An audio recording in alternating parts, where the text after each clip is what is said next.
Jumpa kembali di Pojok Ngopi, ngobrol penuh inspirasi.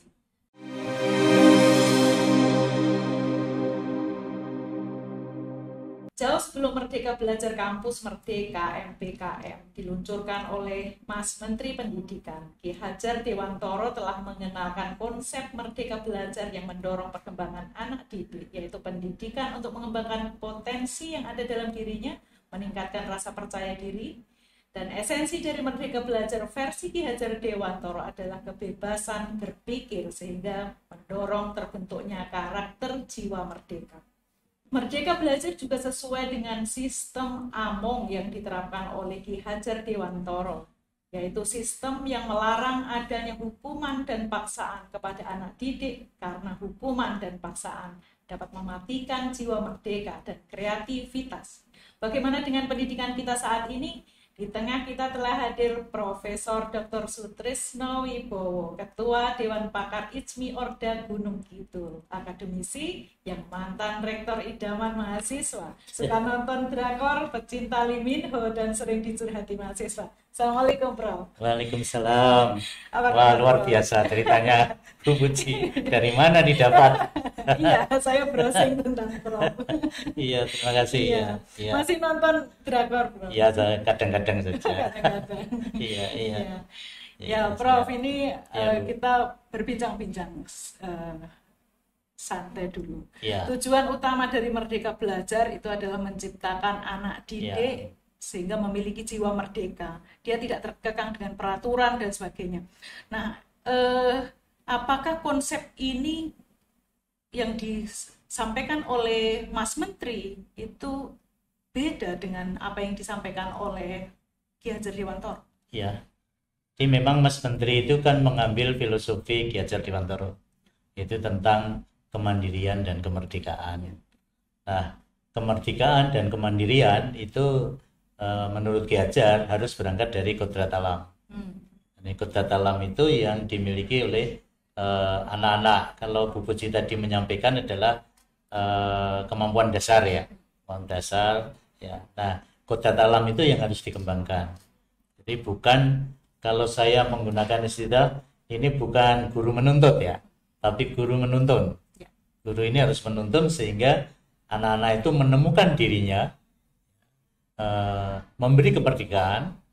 Nanti akhirnya anak-anak itu akan bisa berdiri sendiri, ya, menolong dirinya sendiri untuk mencapai kebahagiaan hidupnya. Iya, iya, dengan sistem pendidikan yang tepat itu adalah bagaimana memang mencerdaskan kehidupan bangsa ya. Ya, betul. Hilang rasa mindernya, kemudian atau inferiornya tidak ada. Ini juga konsep Ki Hajar Dewantoro. Nah, Ya, bagaimana betul. perbandingannya, Prof, dengan MPKM versi Mas Menteri ini? Ya. Mas Menteri memang saya katakan tadi itu mengambil dari filosofi Ki Hajar, hanya di dalam pengembangan. Di dalam pengembangan berikutnya itu program Merdeka Belajar itu jadi brand gitu loh. Jadi merek. Ya, ini yang kemudian tidak sesuai lagi dengan konsep dasarnya. Nah, kami berharap sebenarnya program-program itu landasannya adalah landasan kemandirian, kemerdekaan, kemudian siswa diberi kebebasan, atau dengan istilah Ki Hajar itu Tutwuri Handayani. Jadi peran guru, peran dosen, ini Tutwuri Handayani.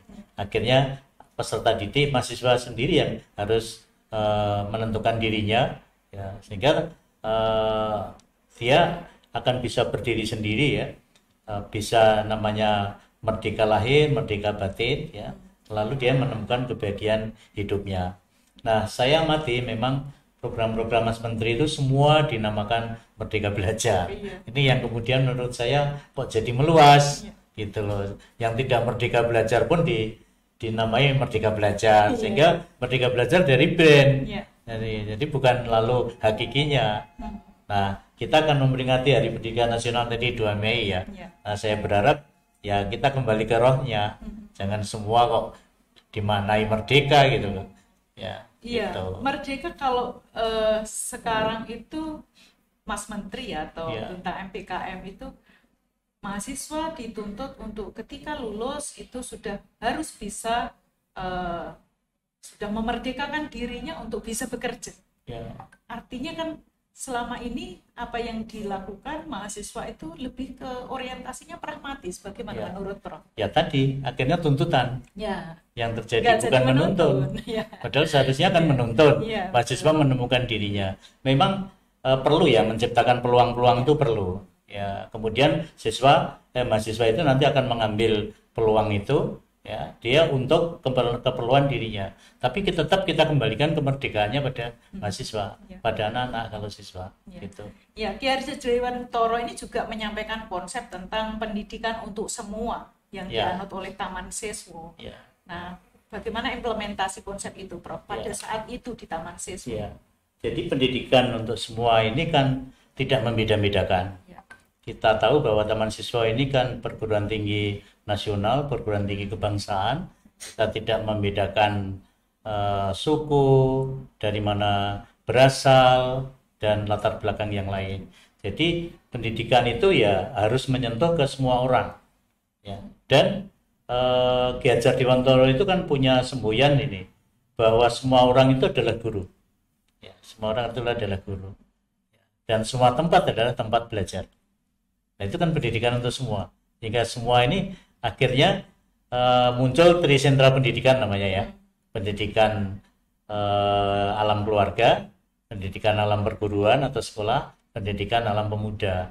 Itu sebagai implementasi dari tadi, bahwa semua orang itu adalah guru. Dan semua tempat itu adalah tempat untuk belajar. Karena itu ya pendidikan berlangsung di mana-mana, tidak hanya di sekolah yang selama ini kita manai gitu. Apa contoh baik atau best practice yang bisa kita ambil dari implementasi Taman Siswa, Prof, untuk saat ini? Ya, misalnya pendidikan karakter atau budi pekerti ya.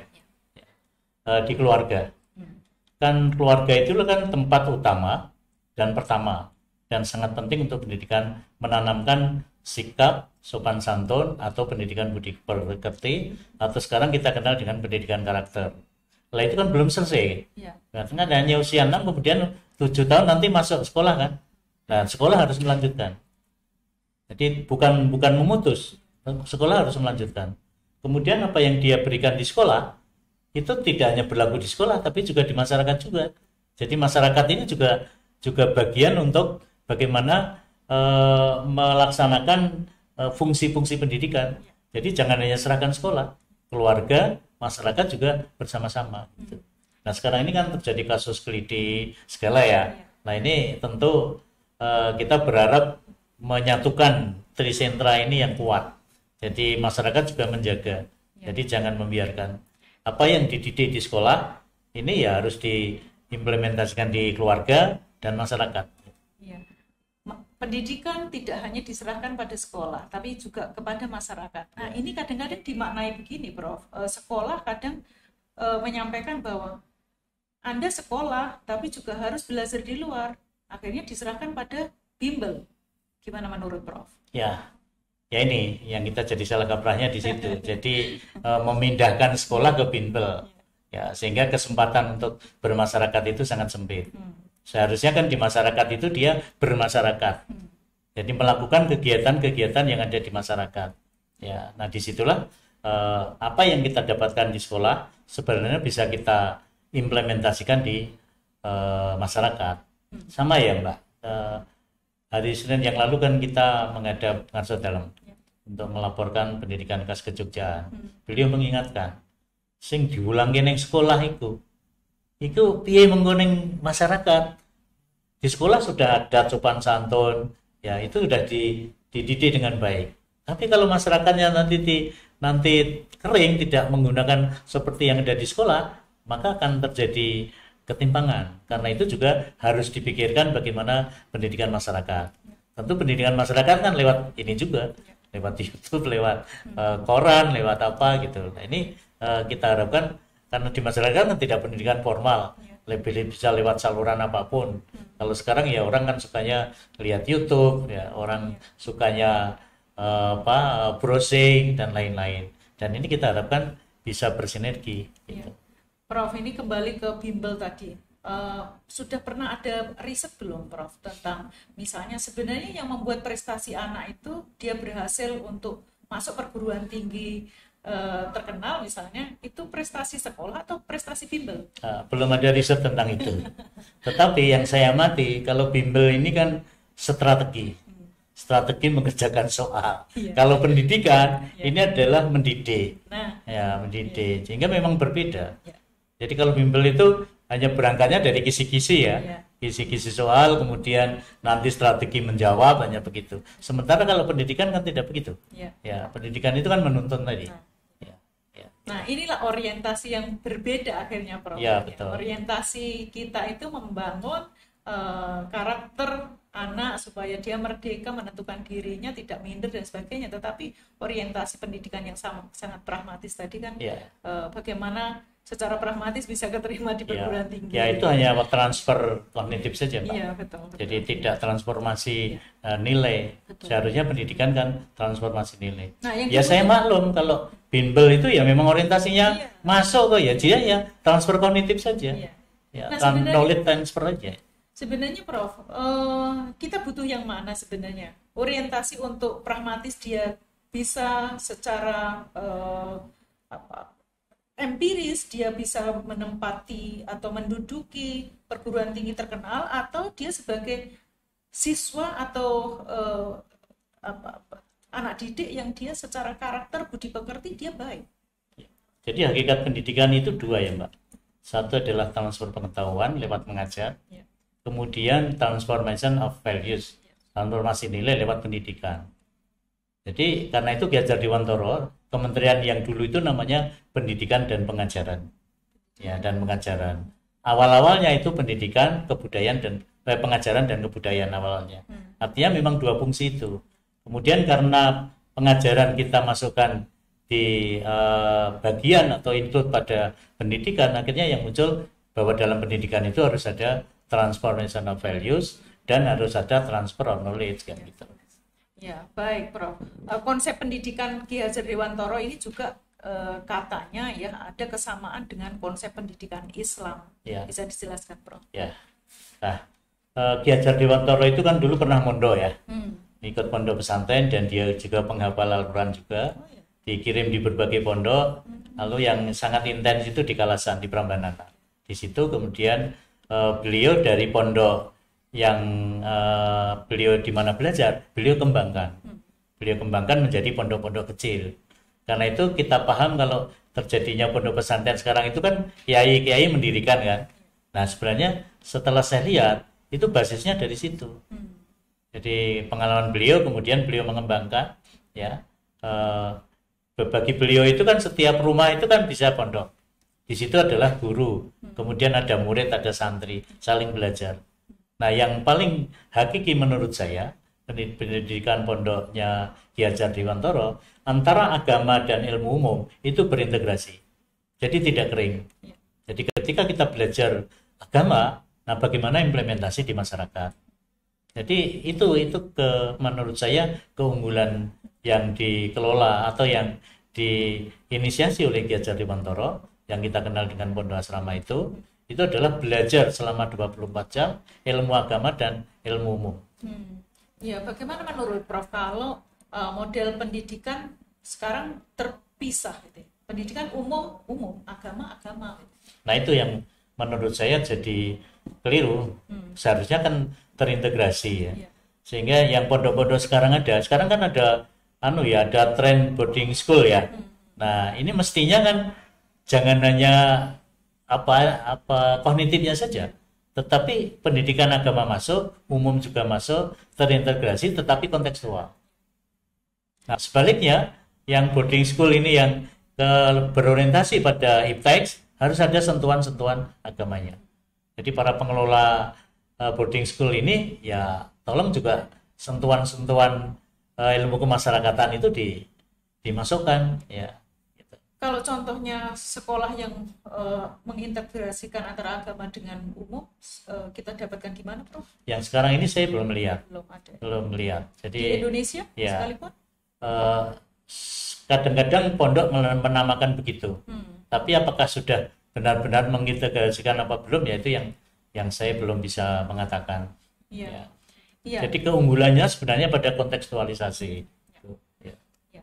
pendidikan agama Islam itu adalah salah satu komponen penting dalam menghadapi era globalisasi. Nah, ini bagaimana konsep Ki Hajar Dewantoro menghadapi tantangan globalisasi ini, Prof? Ki Hajar Dewantoro itu kan ada teori trikon namanya, yaitu continuous, kemudian konvergen, ya, kemudian satunya itu konsentris. Nah, continuous itu kan keberlanjutan, kemudian konvergen. Nah, konvergen itu kita itu bisa melihat cakrawala berbagai negara, ya. Jadi terbuka, berbagai budaya, berbagai negara. Tetapi harus konsentris, harus kembali ke kepribadian kita.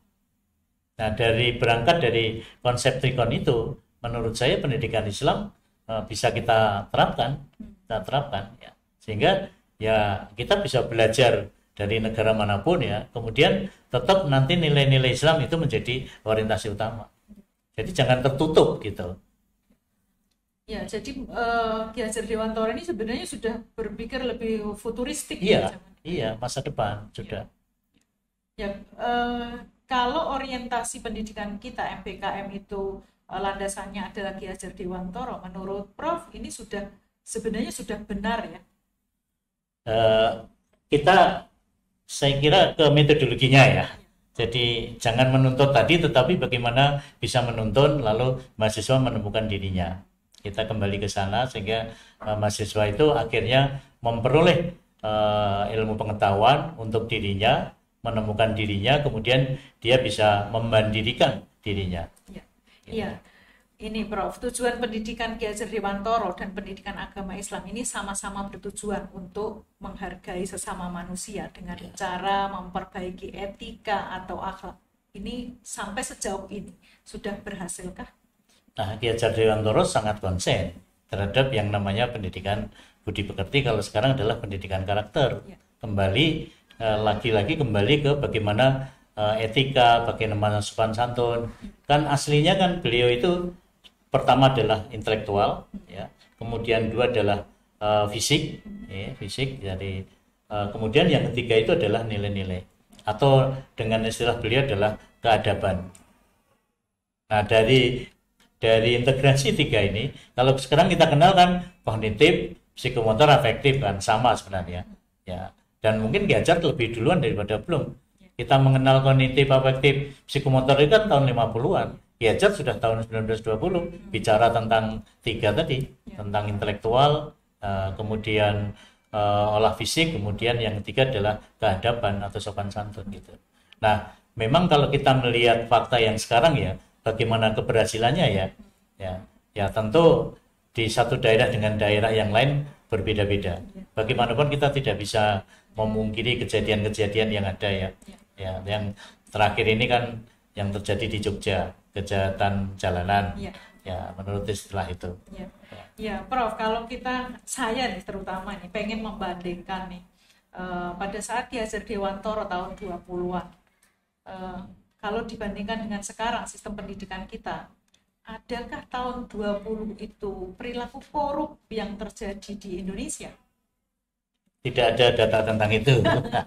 Tetapi menurut saya memang saat itu kan kita lagi bergolak tentang persatuan, tentang nasionalisme. Jadi mungkin nggak sempat berpikir seperti itu. Ya, jadi kan pergerakan itu kan dimulai tahun 2020-an kan. Ya, kemudian muncul Budi Utomo, muncul Kebangkitan Nasional. Nah, Ki Hajar Dewantoro juga begitu. Dan beliau itu kan ke Belanda sebenarnya kan dibuang maksudnya. Tapi malah beliau belajar, malah jadi pintar. Gitu kan, dan kembali ke Indonesia malah memimpin. Nah, artinya kan ada indikator keberhasilan pendidikan yang dilakukan oleh Ki Hajar Dewantoro saat itu, karena tidak ada indikasi korupsi. Saat itu, boleh saya bilang begitu? Iya, saat itu belum kenal apa itu korupsi. Namanya yang pondok itu ya, itu Ki Hajar Dewantoro itu urunan kok. Jadi anak-anak itu bawa beras sendiri, bawa sayur sendiri, masak sendiri gitu. Sehingga suasana pondok di rumah itu di pesantren itu jadi guyub. Jadi nilai-nilainya itu terbangun dari situ. Dalam kehidupan secara lebih luas kenegaraan pada saat itu, pada saat Ki Hajar Dewantoro masih mencanangkan tentang konsep pendidikannya, apakah ditemukan perilaku korupsi, Prof, di pemerintahan Soekarno pada saat itu? Tidak ada data, saya tidak berani mengatakan. Ya, tapi yang kita kenal kan korupsi kan akhir-akhir ini ya. Iya. Iya. Baik, Prof. Nah, ini relevansinya konsep pendidikan Ki Hajar Dewantoro dengan pendidikan Islam ini bagaimana relevan? Sangat sesuai, sangat relevan. Karena beliau memikirkan begitu ya, memang pengalaman beliau di pondok itu akhirnya membuat best practice di pondok itu ke konsep beliau, dan beliau mengatakan di tahun berapa ya, beliau ketika jadi menteri lah, itu kan bagaimana kalau pondok asrama itu dijadikan sistem nasional. Hanya persoalannya kan persoalan keterlaksanaan ya, mungkin begitu. Tapi kan akhirnya pondok-pondok kan berkembang di kalangan agama kan akhirnya. Pondok asrama itu istilah yang baru mau disampaikan secara implementatif, baru mau dijalankan, atau ini sudah pernah ada dan mau di kalangan taman siswa sudah ada. Sudah ada. Hanya ingin diangkat ke sistem nasional. Begitu. Sudah ada pondok asrama. Nah, sekarang ini kan sekolah-sekolah yang menamakan boarding school tadi lah.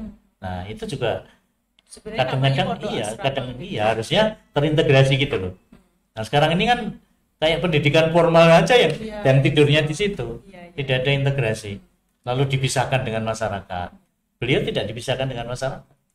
Kalau konsep pendidikan IT itu bagaimana, Prof? Saya belum mempelajari secara penuh ya, seperti apa, tetapi sepertinya itu masih memisahkan agama dewe kasarannya gitu, lalu ilmu dewe gitu. Nah, hadapan kita kan tidak begitu, terintegrasi di situ. Bahkan cara belajar ilmu itu tidak usah pakai jadwal. Jadi bisa secara beliau dulu ya, itu nggak pakai jadwal. Jadi di dalam perguruan itu belajar apa saja lalu dikait-kaitkan gitu. Beliau mengatakan ilmu umum dan ilmu agama terintegrasi. Kurikulumnya bagaimana zaman itu, Prof? Ya, mungkin belum ada kurikulum. Jadi ya masih sifatnya informal. Benar-benar merdeka ya. Iya, betul. Baik, Prof. Merdeka versi zaman dulu dengan versi zaman sekarang, ada titik temunya atau memang benar-benar berbeda, Prof? Konsep dasarnya sama inginnya, supaya anak-anak itu menemukan dirinya, memberi keleluasaan. Konsep dasarnya sama. Nah, hanya implementasi itu yang sekarang itu lebih meluas ya. Jadi branding itulah itu yang di kalangan taman siswa itu juga menyayangkan kok terus merdekanya jadi branding ya gitu. Ya apa-apa dinamai merdeka gitu. Ya gitu. Ya, baik, Prof, untuk perbincangan kita yang terakhir, pertanyaan saya. Turunnya kualitas akhlak anak yang terjadi di dunia pendidikan saat ini bukan disebabkan oleh konsep pendidikan Ki Hajar Dewantoro yang tidak memiliki nilai keagamaan di dalamnya, tetapi hal ini disebabkan oleh pelaksanaan pendidikan yang belum bisa mempraktekkan konsep pendidikan Ki Hajar Dewantoro secara baik dan benar. Komentar Prof dan pesan-pesan Prof untuk kita sebagai generasi muda. Iya, saya setuju dengan pernyataan Bu Puji.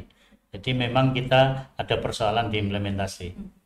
Jadi ya sekarang itu kan dengan berkembangnya iptek ya, kemudian aktivitas kita akhirnya kan mempengaruhi pola pendidikan. Tapi apapun, saya kira kita harus membawa anak-anak itu untuk mereka berkembang sesuai dengan kodratnya. Jadi kalau taman siswa itu kita kenal kodrat alam dan kodrat zaman. Nah, kodrat alam dan kodrat zaman itu harus seiring. Jadi kita tidak mengingkari perkembangan zaman, tapi kodrat alamnya juga harus seiring gitu loh. Jadi antara kodrat alam dan kodrat zaman. Gitu. Karena itu di era kita sebut sebagai revolusi industri dan society ini ya, bagi taman siswa ya kita punya kodrat zaman memang harus mengikuti gitu.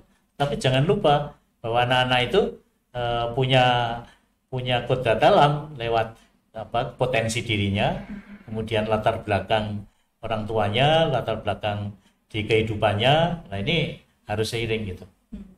Ya, pesan Prof untuk kita yang sebagai dosen dan yang jadi anak didik, apa yang harus kita lakukan untuk supaya kita tidak tercerabut dari kemerdekaan kita, tetapi juga tidak hilang dari rasa atau tuntunan kita untuk tetap beragama. Ya, fungsi lagi ya, fungsi pendidik adalah menuntun, bukan menuntut. Saya ulang kembali. Nah, fungsi menuntun itu mari kita implementasikan dengan baik. Jangan terlalu menuntut anak harus begini. Anak itu kebutuhannya apa? Kemudian kita layani. Ya, kemudian bukan berarti kita membebaskan. Tuturi handayani itu dari belakang tetapi tetap handayani. Ya, gitu loh. Sehingga kita tetap dalam rel pendidikan. Jadi tidak membebaskan gitu. Ya, baik Prof, terima kasih banyak. Terima kasih. Ya, terima kasih sudah bersama saya. Sampai ketemu di pojok ngopi berikutnya.